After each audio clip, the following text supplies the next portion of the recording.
Hello दोस्तों, नमस्कार। संबल academy में आपका स्वागत है।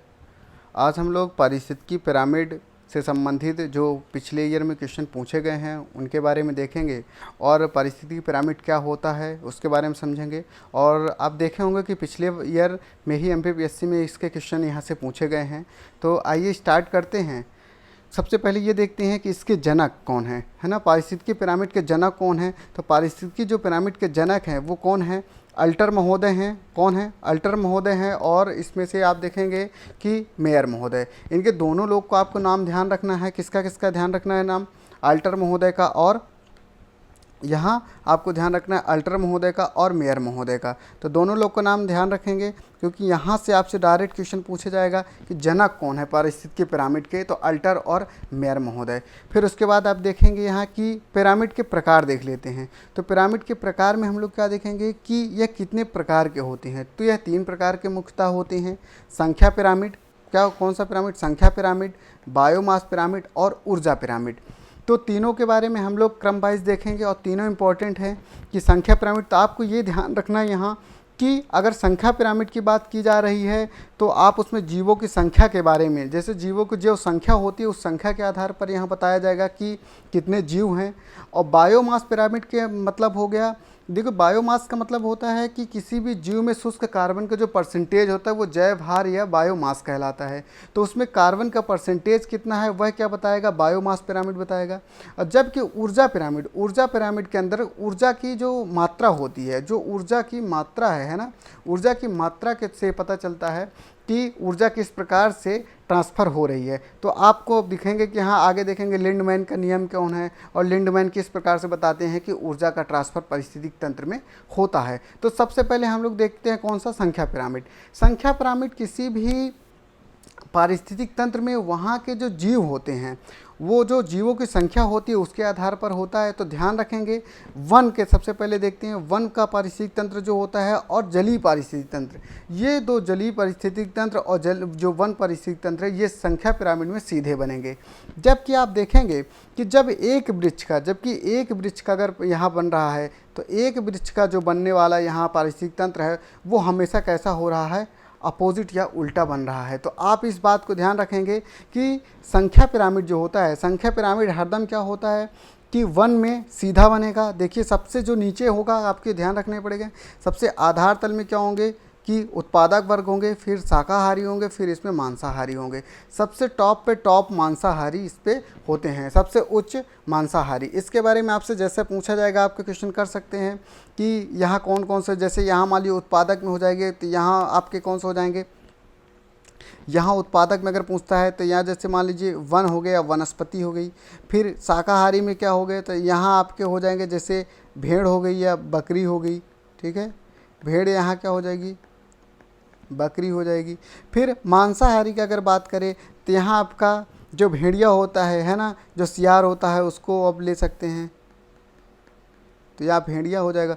टॉप मांसाहारी में आपका शेर और चीता आ जाता है। ठीक है जी, यहाँ आ जाएंगे तो शेर और चीता यहाँ आ जाते हैं। तो उत्पादक वन हो जाएगा, यहाँ शाकाहारी भेड़ और बकरी, और इसमें मांसाहारी में जाएंगे तो मांसाहारी में भेड़िया हो जाएगा। टॉप मांसाहारी में शेर और चीता यहाँ आपके आ जाएंगे। उसके बाद यहाँ देखेंगे जलीय पारिस्थितिक तंत्र। यहाँ क्या होगा? जलीय पारिस्थितिक तंत्र में देखिए तो सबसे जो नीचे है यहाँ देखिए शैवाल, फिर उसके बाद जू प्लैंकटन इस पर निर्भर होंगे। शैवाल को आप बोल सकते हैं यहाँ इसको प्लांट प्लैंकटन भी बोलते हैं। उसके बाद मछलियाँ होंगी, फिर उसके बाद टॉप लेवल पे क्या होगा? शार्क होगा। तो आपको ध्यान क्या रखना है कि जो संख्या पिरामिड है, संख्या पिरामिड सदैव क्या होगा? वन में, जो वन है वन में हरदम क्या होगा? सीधा बनेगा। और जलीय पर जो पारिस्थितिक तंत्र होगा, जलीय पारिस्थितिक तंत्र में संख्या पिरामिड को ध्यान रखेंगे सीधा बनेगा। और सदैव क्या होगा? एक वृक्ष की अगर बात की जाए तो एक वृक्ष में सदैव क्या होगा कि संख्या पिरामिड कैसा बनेगा? अपोजिट या उल्टा बनेगा। यहाँ से क्वेश्चन डायरेक्ट पूछता है कि संख्या पिरामिड कौन सा सीधा बनेगा, कौन सा उल्टा बनेगा। तो यहाँ आपको बातें ये ध्यान रखना है कि वन का सदैव के यहाँ सीधा बन रहा है संख्या पिरामिड, जल का क्या बन रहा है? सीधा बन रहा है। लेकिन एक वृक्ष का क्या हो रहा है कि संख्या पिरामिड अपोजिट बनता हुआ दिखाई दे रहा है आपको। फिर बायोमास या जैवहार पिरामिड हम लोग देखते हैं। तो देखिए आपको दोनों में अंतर यहाँ दिखाई दे रहा होगा कि देखिए कि जलीय पारिस्थितिक तंत्र और वन पारिस्थितिक तंत्र। तो अगर बायोमास या जैव भार पिरामिड अगर जल में पूछता है, जबकि संख्या पिरामिड देखेंगे आप यहाँ कि संख्या पिरामिड जल में सीधा बन रहा है। संख्या पिरामिड जल में क्या बन रहा है, देखिए संख्या पिरामिड क्या हो रहा है कि जल में सीधा बन रहा है, जबकि वहीं जलीय परिस्थिति तंत्र मतलब कि यहाँ बायोमास का जलीय परिस्थिति तंत्र क्या हो रहा है कि उल्टा बन रहा है। तो नीचे इसमें क्या हो जाएगा, उत्पादक के शैवाल हो जाएंगे जलीय परिस्थिति तंत्र पे, फिर जू प्लैंकटन हो जाएंगे, फिर मछलियाँ हो जाएंगी, व्हेल या शार्क हो जाएंगे।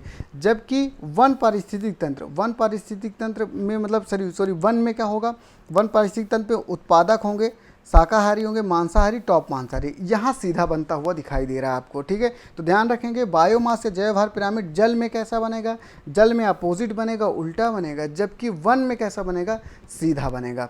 ठीक है, फिर उसके बाद ऊर्जा पिरामिड देख लेते हैं। ऊर्जा पिरामिड की विशेषता, सबसे बड़ी विशेषता ये है कि ऊर्जा पिरामिड सदैव कैसा रहेगा, सदैव यह कैसा रहेगा, सीधा बनेगा। ऐसा डायरेक्ट इसमें क्वेश्चन पूछ सकता है कि ऐसा कौन सा पिरामिड है जो सदैव सीधा होता है, तो आपको ध्यान रखना है कि ऊर्जा पिरामिड कैसा होगा, सदैव सीधा बनेगा। ऊर्जा पिरामिड से संबंधित कुछ चीज़ें और देख लेते हैं यहाँ, क्योंकि इसका सबसे पहले सिद्धांत किसके द्वारा प्रतिपादित किया गया था। तो सबसे पहले आप देखेंगे कि यह सिद्धांत कौन दिया था इसको, सबसे पहले आप देखेंगे तो लिंड महोदय सबसे पहले इस सिद्धांत को प्रतिपादित करते हैं 1942 में।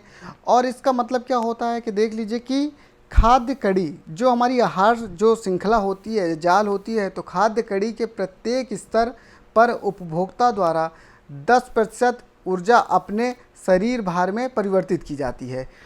और निम्न पोषण स्तर, क्या इसमें ध्यान रखना है कि निम्न पोषण स्तर से उच्च पोषण स्तर की ओर जाने पर ऊर्जा की मात्रा घटेगी। ठीक है, इसके एग्जाम्पल के बारे में हम लोग अभी देखते हैं कि किस प्रकार से घट रही है यहाँ। ठीक है, तो आप देख सकते हैं यहाँ क्या होगी, घटती हुई आपको प्रतीत होगी कि किस प्रकार से घट रही है। तो देख लीजिए इसमें कैसे घट रही है कि देखिए जैसे यहाँ देखिए सबसे पहले उत्पादक